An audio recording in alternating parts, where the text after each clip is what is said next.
And welcome to My Favorite Murder, the Minisode. We're doing a themed episode this week.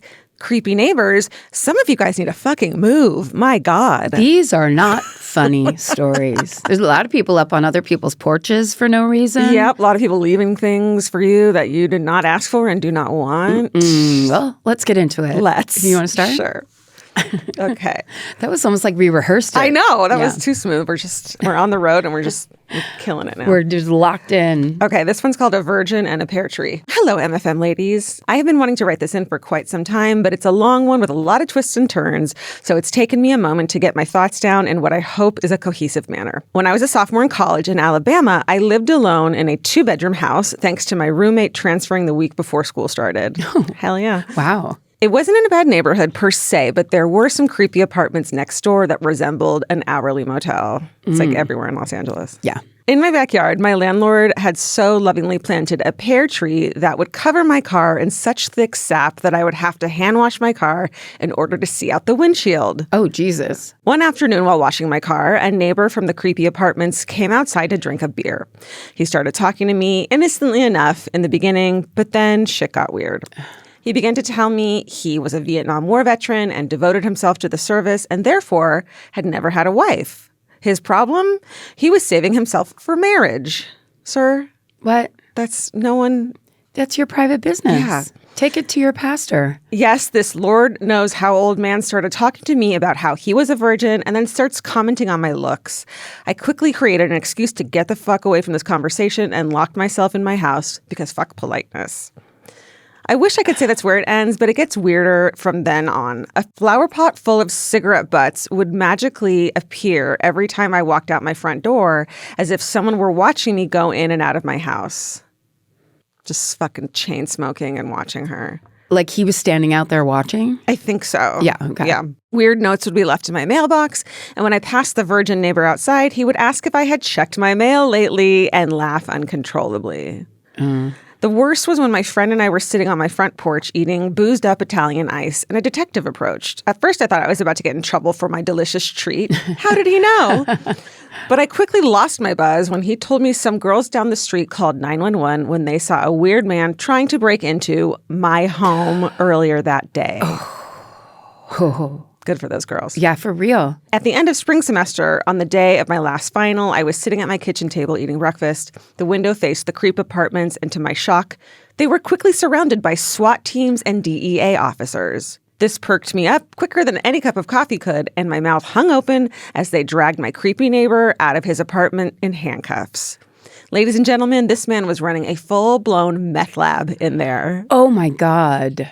I'm not sure whatever happened to him because, needless to say, my mom was ready for me to get the fuck out of there. I ended up transferring that summer, and it was the best decision I ever made. Stay sexy and don't plant that pear tree. Aaron. So was he even a virgin? I mean, was he lying the whole time? Dang. We trusted him. We trusted that virgin. A meth lab. Like, that's so dangerous. It's, oh my God, in an apartment? Yeah. Yeah, that's insane.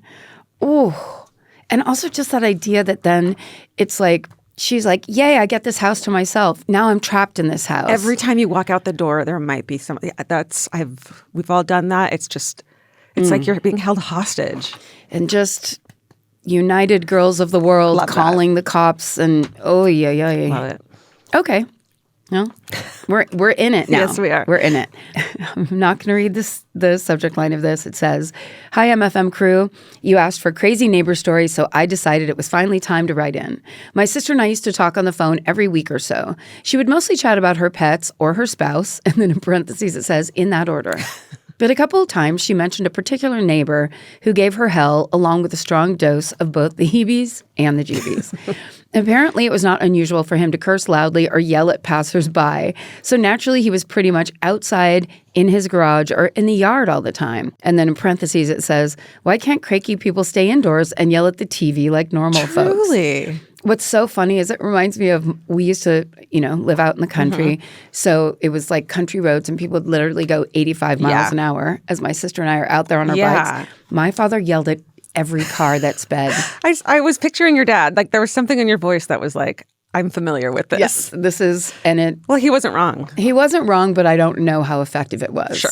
I'm sure it was very soothing for him, Yes. though. So, on several occasions, my sister and her dogs were the target of this yelling. This prickly grump would yell at her for her dogs doing a normal dog thing like walking in the grass or breathing too loudly. A few times she even saw him on the ground, trimming the lawn with scissors and muttering to himself. Jesus. Weird, but I guess if he's muttering to himself and not yelling at her, it's okay.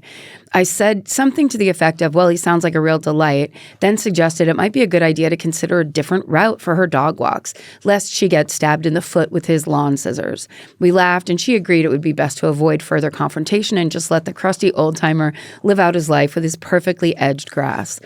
My sister eventually moved to a different city with much nicer neighbors, none of whom used kitchen utensils on their lawns, and I never thought about the crotchety clipper again. I have a feeling I know what it is. I think you do. Oh my God, tell me. That is until 2018 when a massive story broke and I heard the name of a familiar street on the news. Oh, wow, someone has been arrested in my sister's old neighborhood. Wait, did they just say that the neighbors called him cantankerous and he was known for swearing at people and crawling on the lawn to hand cut the edges? Holy shit. That grumpy bastard was Joseph D'Angelo. Oh my God. Yeah, I remember the lawn scissor cutting. So wild. I scoured the articles until I found one with a photo showing the house number, and then in parentheses it says, "Don't dox folks, even serial killers." And then it says, and pulled up a map to compare my sister's old address with this one. It was less than 10 houses away. Holy shit. So she lived on the same block as this guy, it sounds like. The freaking Golden State Killer yelled at my sister. Oh, how fucking terrifying. Yeah. My sister was not a murderino and would probably have lost her mind if she knew she lived so close to an actual monster. But perhaps, fortunately, she died before genealogy caught up with her asshole of a neighbor. At least the world knows how intensely vile this man is, and I can only hope he gets everything he deserves. Stay sexy and avoid the creepy neighbor. M. Oh my God. Yeah, I know. Sad. Yeah. Okay. This is just called Creepy Neighbor. Hi, murder friends. I will be keeping my name out of this, but shout out to my sister who also loves this podcast and then says her sister's name and then goes on to do a lot of details that I think I'm not going to say the sister's name, essentially. Okay. If you want to be anonymous, this is not the way to do it. Yeah. Your sister has a very unique name. Okay. When I was in college working on my master's degree in architecture, I was employed at a restaurant that was walking distance from my apartment. I lived on a main road in a town on the water where there was commercial space below and apartments above. One day when I was on my way to my car to go to school, I saw a note had been left behind on my windshield. It said, quote, "Ever look into someone in the eyes and instantly feel there is much depth? The kind of depth that can stop you in your tracks? Most days I see short-sighted emptiness in people's eyes, but not you. Mm-hmm. Eyes are the windows to the soul, and yours runs deep? Question mark. I find it very rare these days, and I thought it was worth sharing." End quote. You're reading this note next to your car and then you're just looking around. Seriously. I immediately took a picture of it and sent it to my boyfriend and was like, look at this note with no name left on my car. My partner said, oh yeah, I found one on your car last week and threw it away so you wouldn't be scared. Sir, get it together. What the fuck? I, of course, was confused and the detective in me started to think about who it could possibly be. I had no idea. A few weeks later, I was walking down the stairs of my apartment and a man popped out of nowhere, blocking my exit and standing in the landing inside where only the tenants should be. It was the renter of one of the commercial spaces below my apartment who would come into the restaurant with his daughters. His business was not open to the public yet, and I didn't know him besides that. He did look to be almost 40, and I was 22 at the time. Mm-hmm. He asked me on the spot if, quote, I ever wanted to hang out sometime. I have plenty of wine in my unit, and you could just knock on the door. I sleep there most nights. I said, no, thank you, with an awkward smile, and left without further incident. I was working that month and got assigned to his table and told the bartender to please take his table. I told them what happened and showed her the note and how I thought he sent it and felt very uncomfortable. She said he was a townie going through a divorce, and she had known him her whole life and agreed it was creepy. Huh. Thank God. She went over to talk to him, and I'm not sure what she said, but he pretended I didn't exist after that, and I was fine with that. Fucking tell the bartender when you're uncomfortable. Yeah, that's very smart advice. Yeah. Nonetheless, it is very scary to have a creeper who knows where you work, live, and what your car looks like. Thank you to all those strong, badass bartenders and others who can stand up for those who are not good with confrontation. Even in dangerous situations, I usually told myself, well, that was weird, but they didn't physically hurt me. Like that time when a kid held a knife up to my wrist and I did not tell my mom, but my friend who was nearby me at the time told her mom later, crying, and the police were involved. Ooh. Story for another time. My mom sent me to therapy to help me understand why I should have told somebody. I was in it for the candy, I guess, at therapy. And barely talked during my session, but now as an adult, I know that I was desensitized from the abuse I suffered from my father that blurred my lines. Sorry this is a bit long. Love you guys, and please ask for help, even if it makes you uncomfortable. I believe now, at the age of 27, I have the strength to fuck politeness. Yes. Thank you for all that you guys do. SSDGM, Anonymous. Anonymous, I just want to say that for myself, saying stuff like fuck politeness is the kind of thing you develop when you're in your 40s and 50s. Yeah. Like you live through life and you live through those experiences. If you're in your 20s and that's not something that's familiar or comfortable for you, that makes a lot of sense. And that's great advice coming from you saying like, get someone else to help you. Totally. And even as someone who doesn't like confrontation and fucking politeness is hard, even now, there are times I don't do it because it is a safe thing to do. It sucks, but it's like, that's what you learn when you get older is when to fuck politeness and when to just fucking... Let it go. Yeah, it's a hard thing to do. Ask for help. But the more you practice it, the more you realize a lot of times a creep like that or somebody that's like, they just have the wrong idea. Yeah. And it's just like whether you set a boundary, which is everybody has a hard time doing that sometimes, or you find a bartender. Fuck yeah. Yeah. Okay, we'll change the temperature a little bit right now. Great. There's got to be some good neighbors, right? No, actually, that's not what's going to happen here. But we asked for creepy. That's it. The subject line says, Karen asked for a hero senior dog. I give her a hero senior dog. Yes. Karen, exclamation point. Georgia, exclamation point. The whole gang, exclamation point. Long-time listener, first-time caller, let's get into it. I've always lamented how I never really had a good hometown, but it turns out after listening to Minisode 318, I do. You asked for a hero senior dog story, and boy, do I have one. I was the youngest of my family, and my mom was a stay-at-home legend, so me, her, and my sweet, big Newfoundland dog, Boo, would spend a lot of time home alone together. I'm going to show you this dog now. Oh, my God, please. Boo. Holy my God, that is just like a ball of giant fur. Are you familiar with Newfoundland dogs? Not really. Okay. Drool? A lot of drool? A lot of drool. They're gigantic. And they're big babies. My parents took us to the San Francisco dog show when I was like 8 years old. Amazing. And you get to walk through as they're like grooming the dogs and see every kind. And my sister and I got to the Newfoundland table and we begged our parents. We're like, it's good for the country and it could run around in fields. It's like a sheepdog. Yes, like a small horse. Yeah. They're from Newfoundland, Canada, and they swim in the ocean is what I heard. That's a kind face, too. I know. They're so sweet. Okay, so Boo. Love you, Boo. Here we are. They swim in the ocean and they like you and your sister did all this research to present to your parents. We're like, we could bring her to the ocean and we could. So my sweet baby angel 10-year-old dog would never hurt a fly and was well known in our neighborhood as a gentle giant. We also had this old creepy neighbor who we used to joke about being involved in anything weirdly dark we could think of. One particularly dark winter night, creep neighbor had decided to, for reasons unknown, come over to our house while only me, I was 15 at the time, my mom, and Boo were home. He also, for some reason, decided to walk around the back of the house to our sliding glass door, even though our front door was much closer. When my dog noticed someone at the back door, she perked up, and when she noticed it was him, she lost her goddamn mind. When I say I've never seen my dog flip her shit like this, I mean it. She hopped up from her deep slumber, teeth showing, hackles raised, near foaming at the mouth. She was barking so intensely, and her face was pressed up on the glass. Me and my mom were so shocked since we'd never even seen her chase a squirrel. So we just stood beside her and stared at him, not doing anything to make her stop. Needless to say, creep neighbor turned and left in a fucking hurry. My dad went over that night after work and berated him for coming to our back door in the pitch black and for alarming me and my mom as well as our sweet old dog. After that episode, my dog would bark incessantly at his car every time it drove by, or at him if he got too close to the property line. Wait, is this the Golden State Killer again? Every story. This dog caught Joseph DeAngelo. She said, not today or any day, creep. Years later, my parents moved into the city, but did hear some interesting news. It turns out that creep was involved in some gross, creepy church activities, including some abuse claims, as well as general thievery. It just goes to show, always trust your gut, and more importantly, trust your sweet old dog's intuition. SSDGM, Belle. And then it says, P.S. I've attached a photo of my sweet guardian angel dog.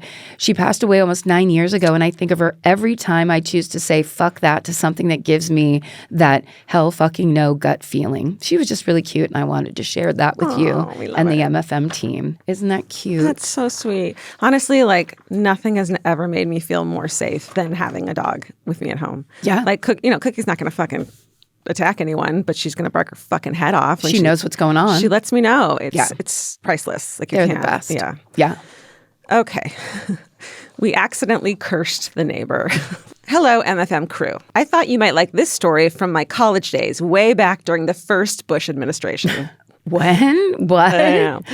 My friend and I lived together in an off-campus apartment in a complex that was almost entirely college students. We all kind of hung out together, and my roommate had a fling with one of the neighbors. We'll call him Josh. Things ended really, all caps, badly.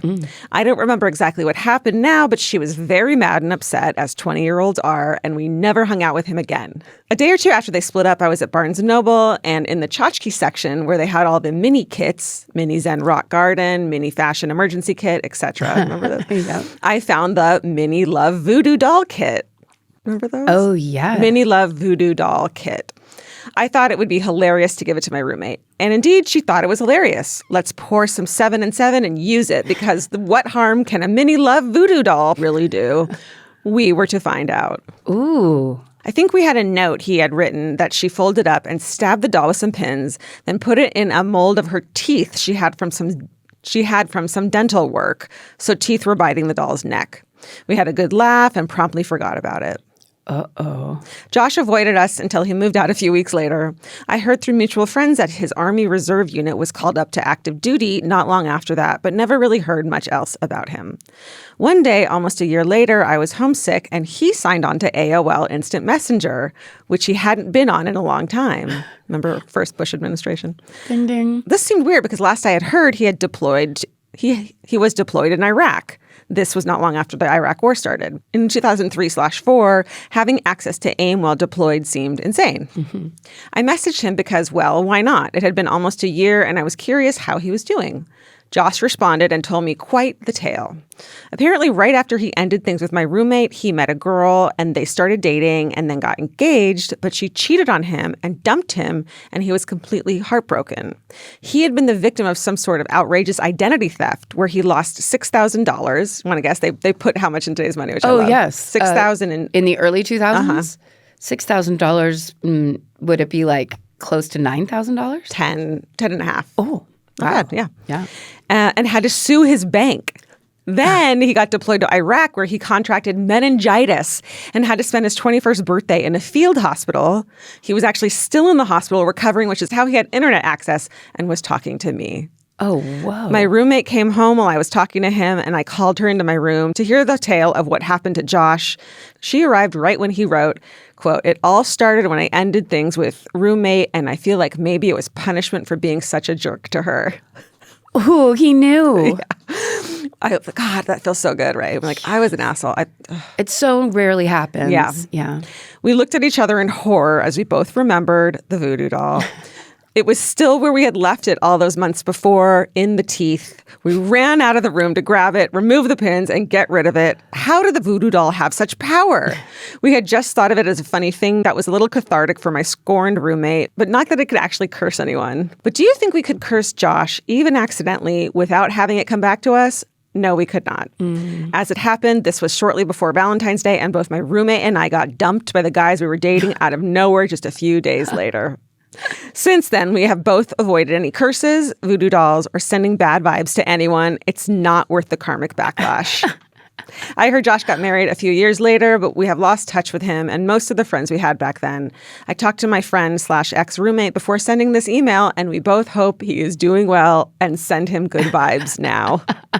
Stay sexy and don't curse anyone, even accidentally, Jay. Wow. If you had taken out the voodoo doll part, would those things have happened anyway? Right. And then it's course. just kind of the focus of life, or just like putting bad vibes in the world isn't a good idea. No, try to avoid it. But when you're 20, that's all you do is like send good vibes. I mean, send bad vibes to people. You just you have experiences, then you feel so wronged, and then you want to change it. Yeah. Whatever. All right. Here's my last one. The subject line is child of the 80s, 9/11, trash parents, creepy neighbor. This story has everything.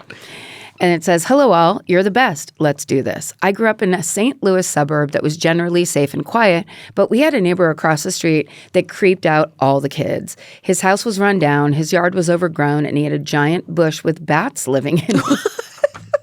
What? Okay, Dracula.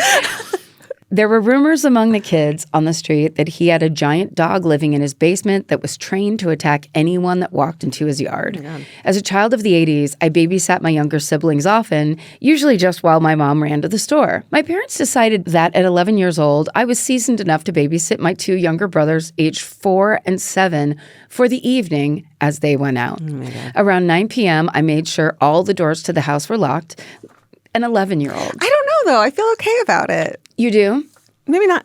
Yeah. No. Sixth grade? Let's see. My nephew's 10 and my other one's like 5. No. Girls, though. Girls, maybe. But then I think about like Nora back then, or just like I would just, and I'm sure my sister was like this, where it's like you could go out to dinner all you want, but you're just like, ugh, what's going to happen? Yeah, like, I don't know. I've got that weird like between is it okay and is it not okay vibe. Like, I don't know. I think you need to be at least a freshman in high school. Okay. 13. Let's go 13. 13, 14. Yeah, because I think you have to, well, you'll see. Okay. Sorry. Yes. Around 9 p.m., I made sure all the doors to the house were locked. And just that alone was so scary. And we piled into my parents' bed. My little brothers quickly fell asleep, but I lay awake with the TV on, nervous to be the official adult of the house. Yeah, you're right. It's too fucking young. Because something could happen. That's the thing I'm not thinking of. Right? It's something just like, could happen. You could, for the hang, it's great. Yeah. Absolutely. Right. But then if like, oh, a small fire starts over there, now what are we doing? Totally. So around 10 o'clock, I heard banging on the front door. No. Right? This was not normal knocking. It was pounding and banging. The banging started at the front of the house, and then it was moving closer to the back of the house where we were. As it was getting louder and louder, in my heart, I just knew it was my creepy neighbor trying to get in to murder us all. The phone in my parents' room was a rotary phone. Oh, jeez. Remember rotary phones where you had to spin for each number? Yes. Let's hold on to that magic for a moment. I misdialed my neighbor's number at least 3 times. Then I just went for 911. Yeah. The 911 operator could hear the banging over the phone. That's how loud it was. She stayed on the line with me as I waited for the police to come to save us from my creepy, murderous neighbor. Oh, my God. By this point, my brothers had woken up and they were also terrified. After what felt like an eternity, but was probably 5 minutes, the dispatcher told me that the police have arrived in front of my house, that they were shining a spotlight, and it was my parents.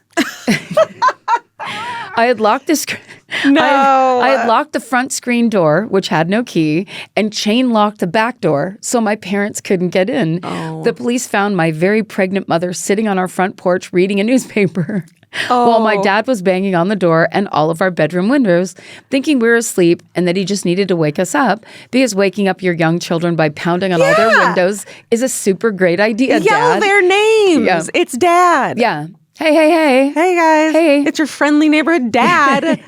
Oh, my God. I was so embarrassed that I made my 7-year-old brother go unlock the door to let my parents in. They thought this was hilarious and told me that I did the right thing by calling 911. Oh, good. Because if she got in trouble, I was going to be fucking furious. I know. It's like, you did this. Yeah. This event did not stop my parents from using me as their free babysitter for many years to come. Stay sexy and don't call 911 on your parents when you're the one who locked them out. Natalie. Oh, my God. I want people to email us about how old is okay to babysit. Yes. And I want parents of young kids now to tell me why they would never leave their fucking child alone to babysit. Yeah. Talk to us about how you're breaking the generational curse of you babysitting your 3-year-old brother when you were 9 by now not letting your 17-year-old leave the house without location services. I babysat an infant with my friend, a neighbor, when I was like 11. Yeah. An infant. I babysat an infant and fell asleep on the couch because I had to get up at like 7 a.m. to go. It was like a summer job. And it was like a 2-year-old that was just sitting there playing with stuff. And I was watching it. And then I just went like that and then like woke up. Yeah. So like high pressure, but at the same time, you just don't get what the consequences Totally. could be. I want to hear about floods. I want to hear about fires. Why did you never get to babysit again? Ooh, yes. We'll still cover these. It's not too late. Creepy neighbors can go on forever. Oh, for sure. And stay sexy. And don't get murdered. Goodbye.